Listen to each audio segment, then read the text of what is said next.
Nikola Tesla was an acknowledged genius.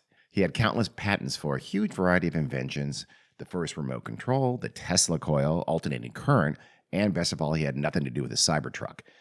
So if he said he had invented a death ray, you would have to believe him. Or would you?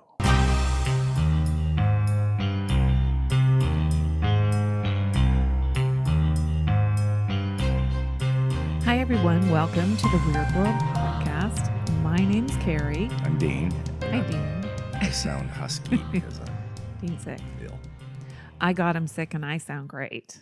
I That's sound fine. super unfair, but it's true. Okay, well, we're going to talk about a death ray? A death ray, Tesla's death ray, a very famous death ray. Huh. Probably the most famous death ray in the world, I would imagine, How many even though people- it doesn't exist. How many people did it kill? Oh, countless. Or none. Let's find out, shall we? Okay. So I'm not going to go into a whole biography of Nikola Tesla, which I hope I'm pronouncing that I like correctly. yours saying Nikola. Nikola. We just listen on YouTube, see how to pronounce it, and the person pronounced it had a thick accent, so that wasn't super helpful. Yeah. But I don't know, is it Nikola or Nikola? Well, Americanized, It's Nikola? it would be Nikola. Nick yeah. Tesla. We'll call him Tesla. He was born in Croatia in 1856. He got a degree in engineering, electrical engineering, and he eventually migrated to the U.S. in, I think, the 1880s. And he was sponsored there by someone who worked for Edison. And so he originally got a job with Edison. Edison was, at the time, building a utility in New York City to electrify New York City. And he had this huge building, kind of almost, honestly, like a tenement sweatshop called the Wow. Machine Works building. And Tesla went to work in that as an engineer, electrical engineer. He's kind of like just handling anything, dynamos or generators or whatever. He would figure it out and fix it. And he was part of this sort of a cog in a wheel Mhm. of the Edison operation initially. He didn't like that a lot. So he quit after about only 6 months because he knew his own genius. He really did think, I'm way above these people. I have all these great ideas to do new things. And electronics are still pretty new at the time. And he Yeah. was all interested in things, not just, he was really interested in wireless applications of electricity as well as wired as well. So he quit after 6 months. Some people say he quit working for Edison rather, because he wasn't given a $50,000 bonus because he was promised it. If you do, $50,000. What would that be? I know. That would be crazy. Some people consider that kind of apocryphal. Yeah, I don't But believe apparently it. there was some hard feelings, maybe. I could see. Yeah. I mean, maybe it was $100 Who bonus knows? or something, which Yeah. would have been a lot of money back then. But Yeah. It's no, like no hey, way 50,000. the first person here who can do X, Y, and Z gets something, and Right. he did it, and didn't get the bonus. It didn't get the Oh, the okay. money, so he quit. I mean, Edison was a sleazeball. Edison was kind of weirdly enough, Edison was kind of the Elon Musk of his day, someone who took credit and really didn't actually do. Edison at least was an inventor. He did invent a tiny number of things. He did Yeah. not, for instance, invent the light bulb. That's absolutely not true. He just he made it a little bit better and then sold it. But he was also just a ruthless and very greedy and amoral kind of a guy. So that Tesla and he wouldn't have got along. It's not that hard to believe. So Tesla decided he was going to focus on wireless lighting eventually, and he moved to Colorado and started, trying to figure out how to literally going to light cities with these massive generators that would wirelessly light whole cities. It still hasn't been perfected, and he was never Right, able to yeah. perfect it, of course. So he had tons of ideas. Remember, he was involved with Westinghouse, and he figured out alternating current versus Edison's direct current. And there's a whole, current wars. There was a movie made about it. Right. And Edison was clearly wrong. Alternating current is far, far better for powering cities than powering anything really than direct current. What do we use? I don't know. We have anything about alternating current, Oh, AC. okay. But through the 1900s and teens and 20s, he was dabbling in lots of experiments, and he had a lot of successes, but those kind of faded, and he started losing his backers. Back in the day, in the 1900s and maybe 1890s and somewhat along that, he was a celebrity. He was very highly regarded because he was a genius, and there were applications. He saved the Westinghouse Company. In fact, the Westinghouse Company was in hard times, and he gave them his patents that would have made him a millionaire Wow. many times over. And he would, of course, eventually come to very atrocious conditions toward the end of his life. But for a time, he was, he would hobnob with the swankiest citizens of Manhattan. He would show off. He was a showman. Yeah. He was a very he was an amazing dude, but for decades, he was just sort of fading and fading fast. And again, by the 1920s, he was on the outs. He'd run out most of his money. There weren't any more financial backers for him. His ideas really hadn't made him much money, and no recurring income for him.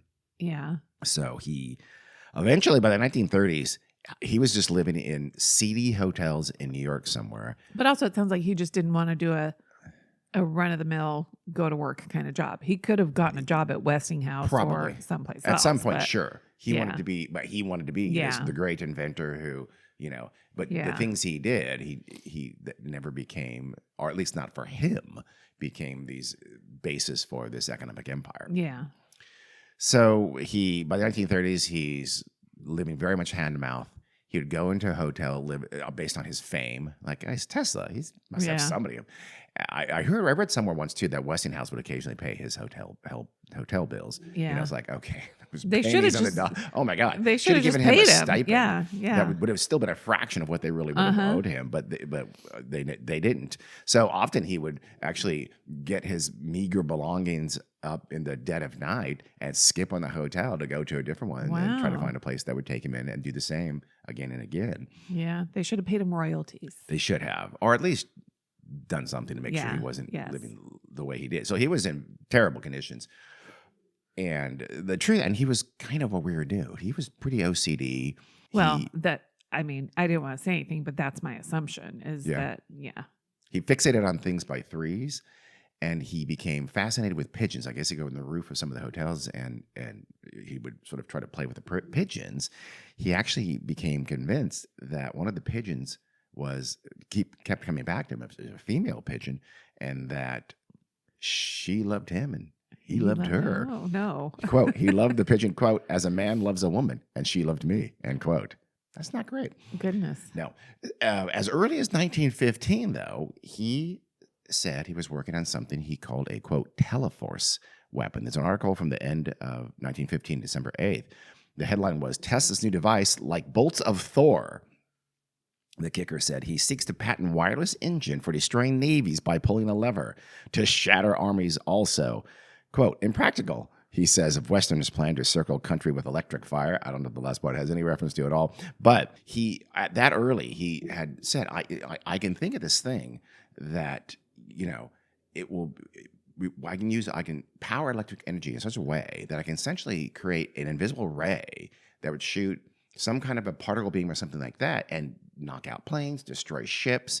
It would protect a country, right, like an invisible shield of a sense. And he talked about that again as early as 1915, as we'll see in just a minute. There was other people who were inventing things like particle beams, or so we would now call like a death ray, some kind of a ray gun, a laser beam of some sort, very early on. And Tesla was one of those, and the most famous of them for sure. But he kind of he went on to other things.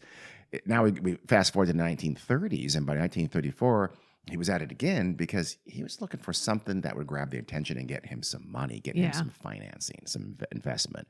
So he again claimed that he had made an incredible new discovery, a device that could kill from miles away with electricity. Sort of the same kind of claim was tried out again almost 20 years later. Yeah. There was a July 23rd, 1934 Time magazine article that said, last week, Dr. Tesla announced a combination of 4 inventions which could make war unthinkable. The nucleus of the idea is a death ray, a concentrated beam of submicroscopic particles flying at velocities approaching that of light. This is all from the Time magazine article. The beam, according to Tesla, would drop an army in its tracks, bring down squadrons of airplanes 250 miles away. Inventor Tesla would discharge the ray by means of 1, a device to nullify the impeding effect of the atmosphere on the particles. 2, I know. It sounds a little, we'll see, but it was a little bit sketchy even then. 2, a method for setting up high potential. I don't know what that means. 3, a process for amplifying that potential to 50,000 volts. It might be 50 million volts. I'm not sure. 4, creation of a, quote, tremendous electrical repelling force, end quote. He had talked about how his teleforce, he said, it was based on entirely new principles of physics. This is from New York Times. That, quote, no one has ever dreamed about. end quote, different from principles embodied in his earlier inventions relating to the transmission of electricity. So he was really kind of gives this idea. It's something new. It's from me, Tesla. It's genius. It would make whoever wants to buy this from me and give me the money to patent this and to perfect it, it would give them, this amazing, powerful force for peace. In fact, I think he called it, I'm going to forget. He called it the peace beam or something like that. He didn't like to call it the death ray, but it was called, he called it the peace beam. But most people just called it the death ray. Well, okay, so this is 1934. Mm-hmm. There was no rumblings. No, but there soon would be. Okay. So I'm not sure when it started. He basically would bring it up every once in a while, essentially. And he did it most prominently again in the teens and again in the 30s, because he was, we'll see whether we think he thought it was something real or not in a bit. But by 1937, he was bringing it up again. Uh-huh. And he went to a meeting at the Yugoslavian embassy. Now, he was Serbian. As you know, he was born in Croatia, but he was ethnically Serbian. Yugoslavia in 1937 was a kingdom. It was not part of would later, and kind of be part of the Soviet sphere, but not entirely. And he told everybody about his death ray again, and that he said he had already built one, and he had to be unveiling it in just a few months. Uh-oh. Cliffhanger there. I'm going to leave you there, and we'll come back to that. But he was not the first to actually take this very seriously and try to invent it. Like Tesla, other people had talked about like building some kind of a particle beam or some kind of electromagnetic weapon that could sort of concentrate electric energy to cause some kind of massive damage. There are variations on this. Yeah. The most prominent of this person was a guy named Harry Grindle Matthews. He was Welsh. He was born in I think 1880 or so, and he was as a young college student, he was trained in electrical engineering. He went to fight in the Boer War in South Africa. He was injured. He came back. He wanted to restart his career as an electrical engineer. He's really, all kinds of great things were happening with wireless and the radio, Marconi. It's just a burgeoning field. There was the tech of its time in a sense. Yeah. And he wanted to be a big part of that. And he thought, he would invent stuff and he could be a great electrical engineer. He would also, like Tesla and like Marconi, he was most interested in wireless communication. So he was trying to figure out ways like to transmit the human voice. And which again, the Morse code, and the original telegraph was just clicks and things like that. He was trying to be like Marconi would do a few years later to transmit voice. He was in the early stages of what is now, of course, is universal, but is now. Think about it. It's an amazing achievement. And he had an early success in 1914 with, ironically, similar to Tesla, with a remote controlled boat. And like he was able to use a light beam to control and steer a little model boat. Uh-huh. And the British military thought, okay, that's intriguing. Maybe we'll do some of that. So they gave him 25,000 pounds, which a ton of money. I mean, that's hundreds of thousands of dollars, I imagine. Yeah. Or, as I think, 7 trillion. But they never did anything with it. It was never put to use. It never became anything practical. He had done some other things. He became kind of this, almost a little bit, I shouldn't say a British Tesla, but he was in the news. He cultivated relationships with the media in England, and he really he was a self-promoter. Mm-hmm. And the media ate it up because he was, relatively young. He was attractive. He was well-spoken. In 1911, as a matter of fact, the War Office had asked him to demonstrate his wireless phone that he was working on by communicating with, rooms within the Army headquarters in Aldershot. And he set a whole bunch of conditions. He said a reporter had to accompany me and be there, which, he was a major self-promoter. And he also stipulated that no government engineers could observe the what he was going to do. Yeah. Which seems highly suspicious. Yep. He said this because he hadn't got patents on his device yet, but, And so he sets up, he's starting to supposedly demonstrate this wireless communication between rooms like I said, it's a huge headquarters. So, let's assume they're hundreds of yards apart or something like that. And he claims that while he was doing it, he saw an Army observer making some notes and sketches. And so he stormed out, picked up his stuff, stormed out, and stopped the demonstration before he could show it. Yeah. Of course, in fact, he almost certainly knew he could not demonstrate this thing because he had not invented wireless communication yet. Yeah. This is before Marconi came out with it. So he's just, he's one of those guys. He's making these big, bold claims about doing it. He's really not putting up. He's not proving any of his proclamations. Yeah. But he still got pretty fawning attention. One newspaper article said that his radio receiver, quote, would be an instrument which annihilates space, end quote. Another newspaper said that, quote, sooner than we think, anybody carrying a small instrument in his pocket will communicate anywhere at any time with a friend at a distance, end quote. Wow. I know.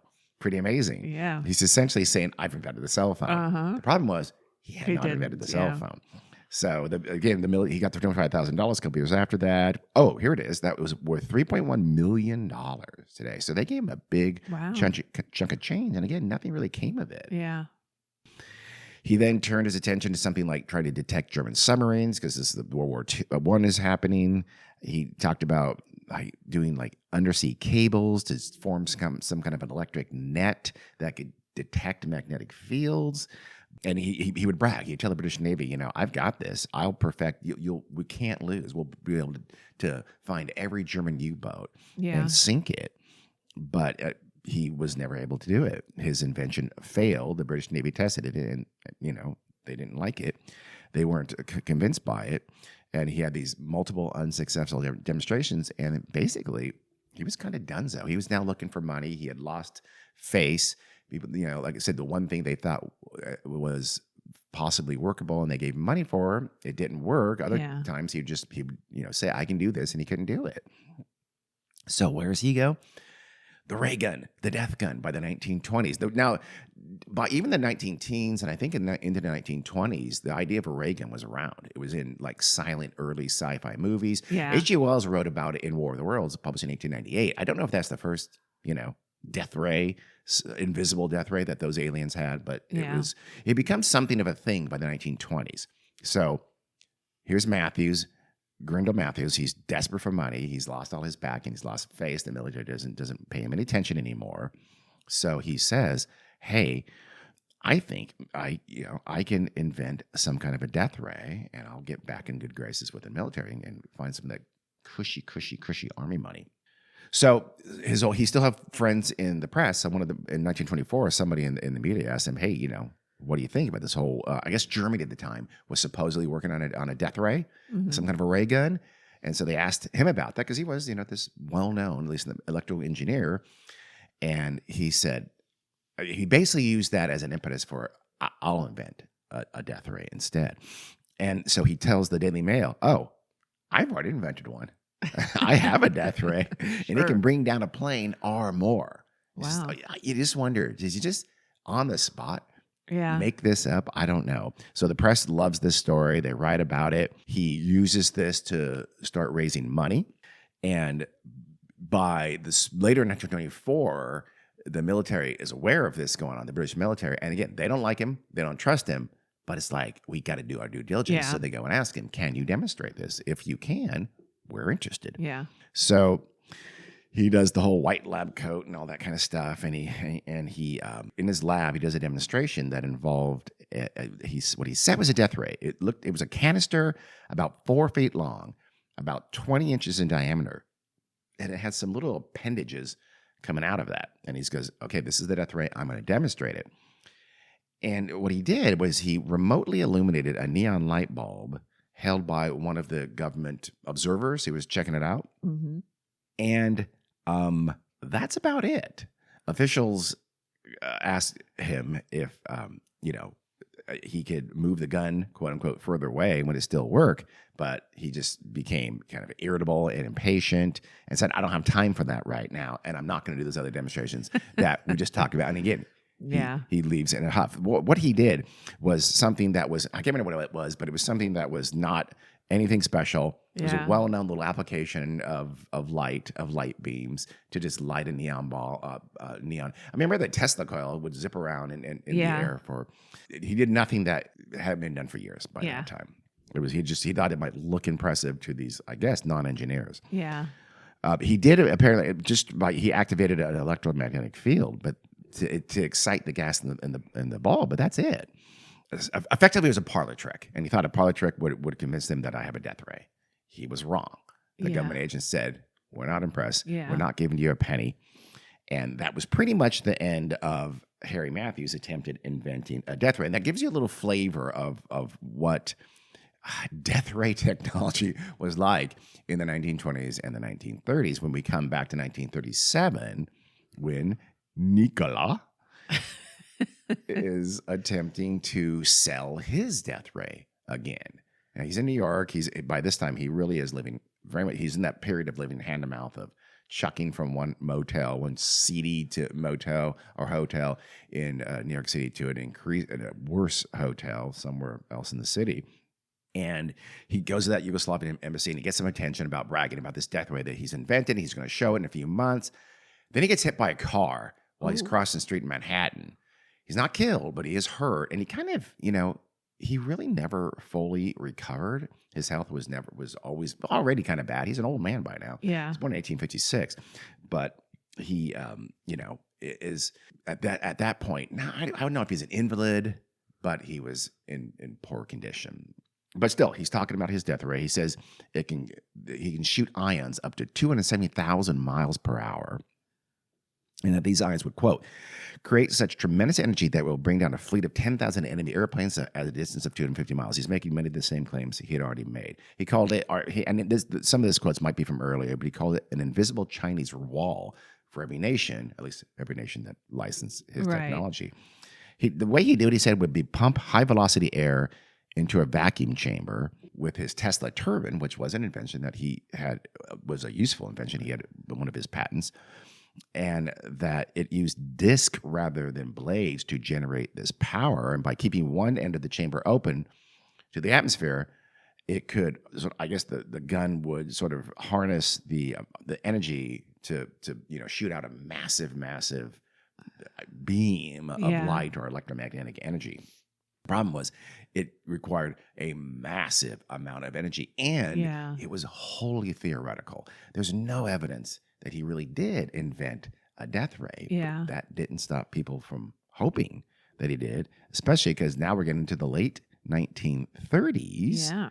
And even though he went to a lot of government agencies and other people, he asked for just asking for money, and he didn't get any. He did get some money in 1939, $25,000 from the Soviet Union. Oh.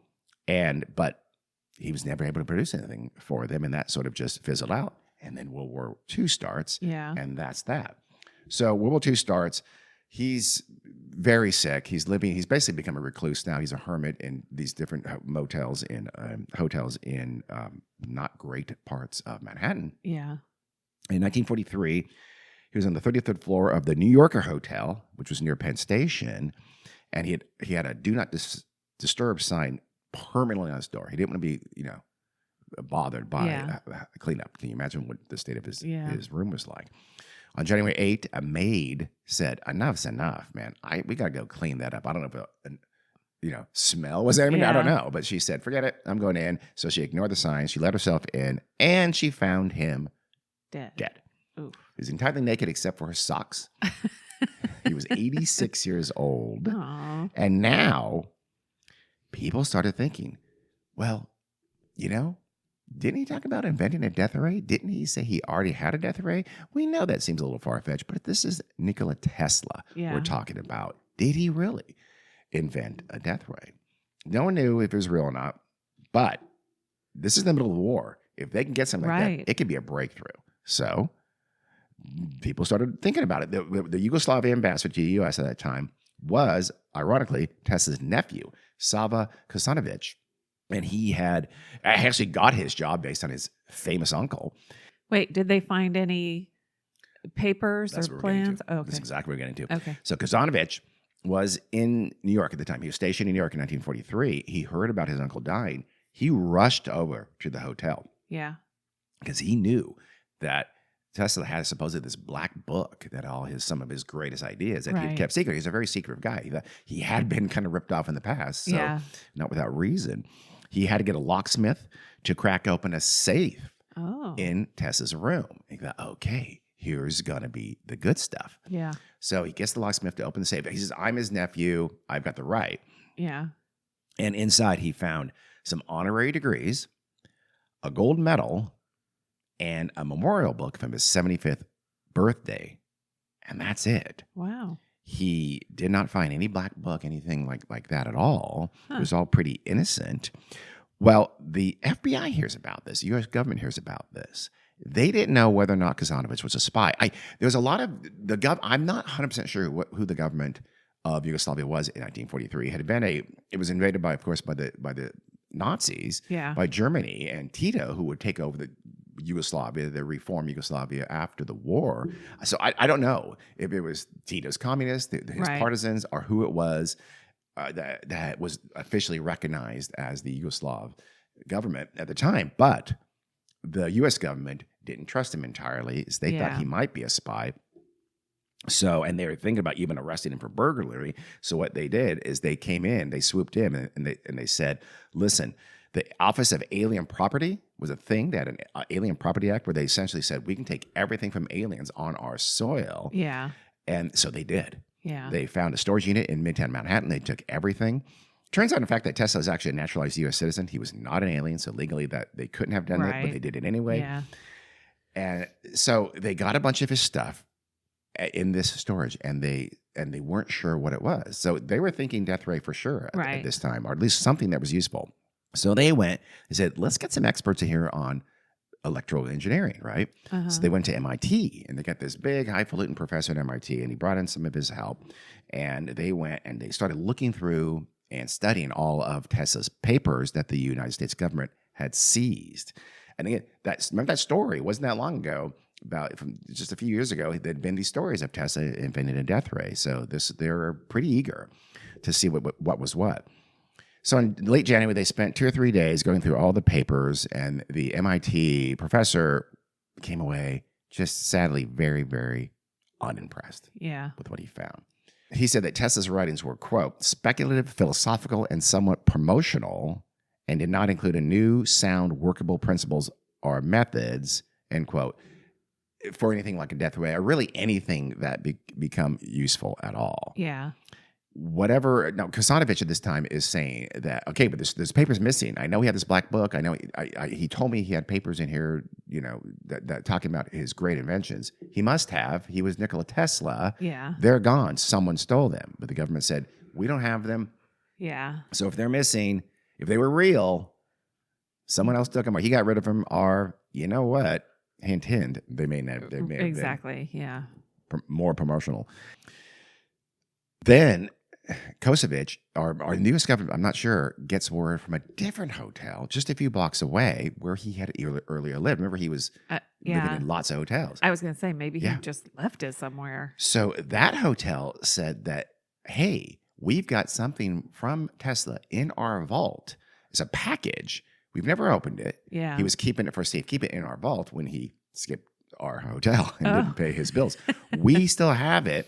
For some reason, this was associated with the death ray. Some people thought that package, inside that package, is the prototype for his death ray. So the authorities go to the hotel manager.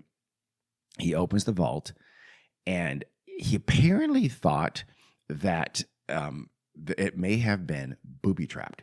So he's scared. The rumors were that, again, Tesla was very paranoid. Yeah. Did he booby-trap the vault, or at least even the parcel, or at least or the package? Yeah. So he opens the vault, thinking, am I going to get exploded here? But he doesn't. And inside was a little cabinet.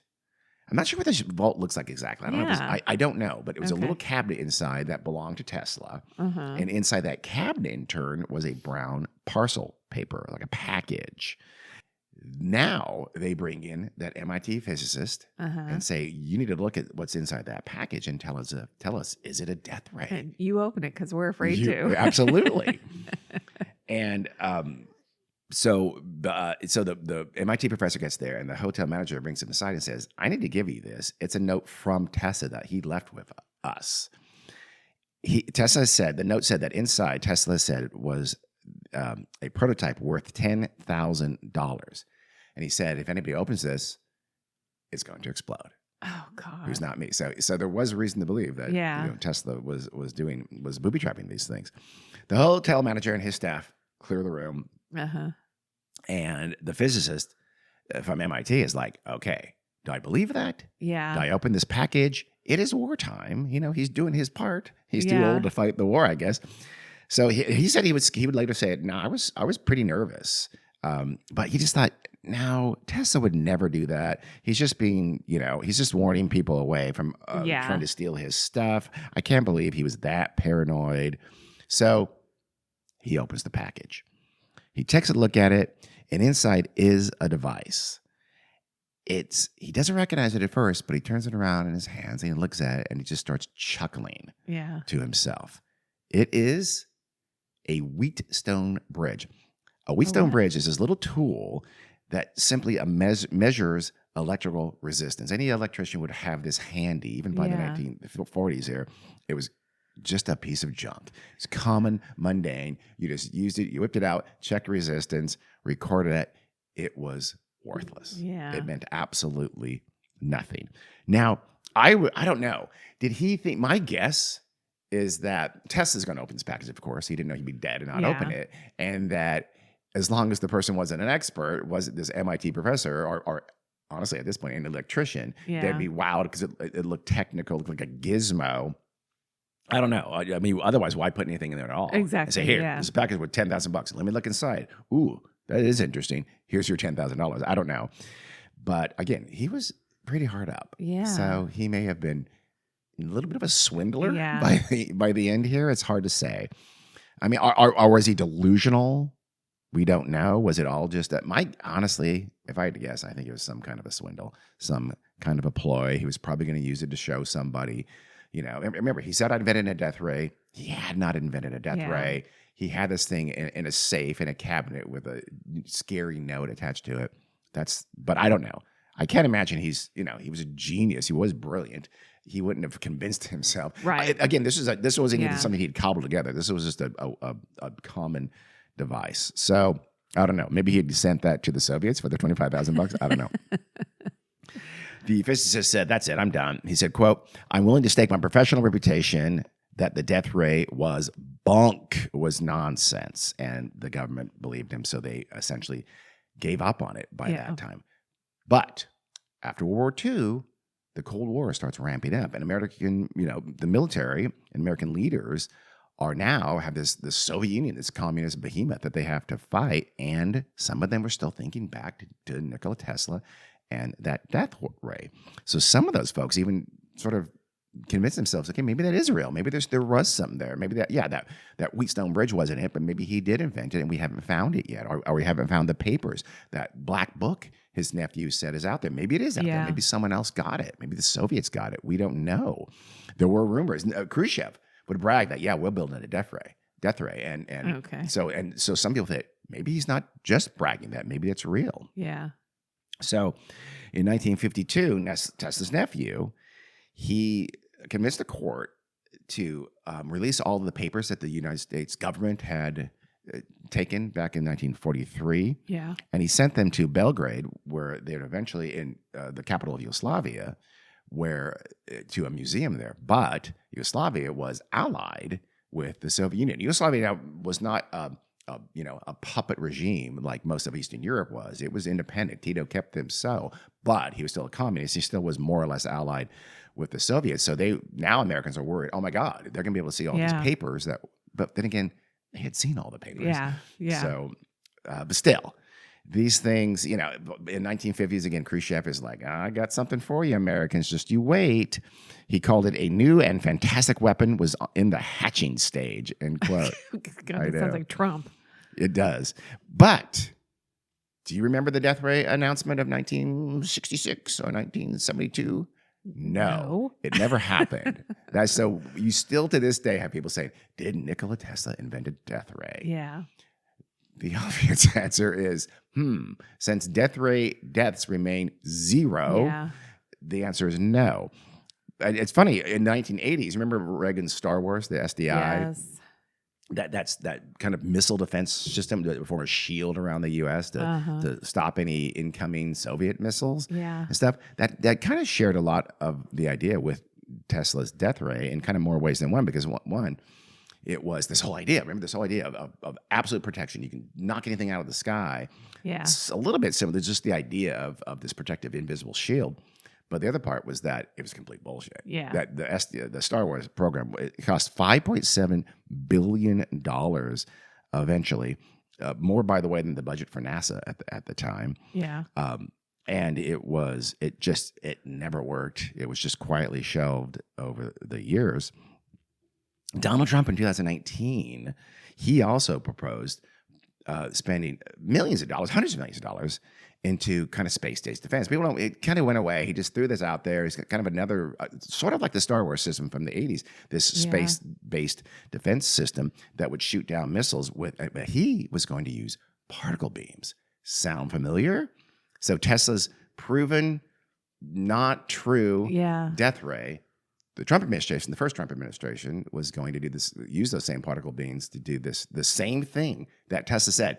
So in 2019, in short, then, in 2019, Trump pronounces the same thing Tesla pronounced in 1915 that had never been, and 1934, 1937, 1939, that had never been true. Kind of weird, kind of ironic. You know what's more ironic? What? A lot more ironic is I've been talking about the MIT professor who was the guy who exposed Tesla as being more or less full of shit and his death ray being not true. Yeah. You probably wonder who that famous MIT professor was. That famous MIT professor, a genius in electrical engineering, was named John Trump. John Trump. Oh my God. Is that the Donald guy Trump's that he's always saying he's so smart because his uncle is, oh my God. That's him. And guess what? He's right. John Trump was brilliant. John Trump was a genius. John Trump saw through Tesla's bullshit immediately. This was John Trump, was the professor in 1940, the young professor in 1943, who went to investigate Tesla's claims and found them very, very wanting. John Trump was brilliant. He would never use his genius for anything to do with war. How? It's amazing. Yeah. It's a very different Trump. Yes. Here's a quote from one of his good friends. He said, John, over a period of 3 decades, would be approached by people of all sorts because he can make megavolt beams of ions and electrons, death rays. He had a sense of how to make those. This was a guy named James Melcher who worked with him at MIT. Back to the quote. What did he do with this knowledge? Cancer research, sterilizing sludge, all sorts of wondrous things. He didn't touch the weapon stuff, end quote. He was actually given a National Medal of Science in 1983. Wow. So he was this brilliant electrical engineer who was on the track of death rays, but didn't use it. Well, Donald Trump thinks he knows everything that his brilliant uncle knew, so how come he doesn't know how to do this? He doesn't understand how intelligence works. It's not just transmitted from uncle to nephew of all things. He literally thinks that Trump's so smart. You know why? Because he had one smart Trump you can refer to. Wait, do you know if John Trump had any children or anything? I don't know. I did not look that up. Okay. Why? I'm just curious. Okay. Is there a good wing of that family? What's Mary Trump from? She's a brother's daughter. Yeah, one of his brothers. One of his brothers. She's his niece. Yes. Okay. I don't think his Trump's sister was a judge. Trump's brother doesn't seem like I don't know. His father was a piece of shit. Was a slumlord, but yeah, I think the judge sister was an asshole. Was she? Okay, yeah, I don't know. But yeah, no. John Trump, his uncle, seems like a pretty great guy. So still to this day, people talk about the death ray and Tesla's death ray, especially those Tesla boys, the Tesla fanboys think they focus on this as one of his. I mean, this is the guy who invented alternating current, and they focus on his death ray. Mm-hmm. So I mean, did the government take the black book and steal the secrets of the death ray? If that's true, again, we would have had a death ray. Yeah. We would all know about the death ray. It would be part of military technology for decades. So clearly it's not true. There's still light can harm, of course. But to do something, I guess the consensus is to really work like you see in science fiction space operas it would just take So much power. ungodly amounts of Yeah. power. Yeah. Incredible energy Yeah. consumption to do it. And especially to be in a smallish handheld device is just not likely. Even Tesla back in the teens, he would talk about like laser cannons. He thought of them as more cannons still, which would still be an amazing thing if you could do it and protect, Yeah. you know, the seaboard from incoming attack or something like that. Yeah. But to do for actual laser aims like we can think of in a pistol form or something like that, Yeah. it's Doesn't not seem practical. it's not going to happen for anytime soon. But and the thing is, Tesla claimed a lot of things that he never actually produced. This is Yeah. not the only one. There was a lot of you can call it showmanship. It's also a little grifty Yeah. in many ways. I mean, when he realized he wasn't going to make money off some of his great inventions, and he became broker, he got a little desperate, and he made a lot of claims. The death ray was just one of those Yeah. unsupported claims that he made. Even now, there are people. I just saw some article that what got me on this was I've heard about the death ray for years ago, but what got me on this was this. I'm not going to go into it in depth, but this scammer dude who has this, you know, he works for some university or something like that. Yeah. All you need to know has claimed that he's invented through finding secret Tesla papers. He's invented a death ray or something like that. Okay. He's just, you know, he's on social media or something like that. It's just it's a grift for sure. Because there is no death ray. Sadly, we don't have Tesla's death ray. Sadly? Question mark? Probably not so sadly. Probably not. But it is something that you will see about. Like, you will see in the, I don't know what to call it, the alternative media. I don't know. Tesla has become increasingly kind of politicized, sadly, which, you know, is unfortunate. But you do see that it seems like people who want there to have been a death ray are the same kind of conspiracy theorists who are, you know, doing a lot of the other stuff too. Yeah. I wish there was a Tesla death ray, but there's not. Do I wish that? Yeah. Do you? I don't know. We I'm just torn said on we were that. glad that there was We a were. one. You can tell I'm a little bit. I'm torn. Loopy? Oh. No, not well. Yes, I'm under medication, but also not sure. So, if you have invented a death ray, please tell us. We'd love to have you on the show. Maybe not. Carrie's against it. I'm waffling. Yeah, I'm with John Trump. I'm not going to use my genius for any kind of war. That's very kind of you. Okay. Well, we hope you enjoyed the tale of Tesla's death ray. Yeah, interesting. I'm not a engineering / electricity kind of person. I don't really know how anything works. You're being a little bit modest here because obviously, but you've chosen not to use your genius. You just were clear about that. You can do these things. I didn't say my genius was in electricity. Oh, got it. What is it in? I can't divulge that. That makes sense. That makes sense. Top secret. People were coming after you. Yeah. So if you enjoyed that, we hope Yeah. you did. Please listen again next time. Thanks for listening. All right. See Bye. ya.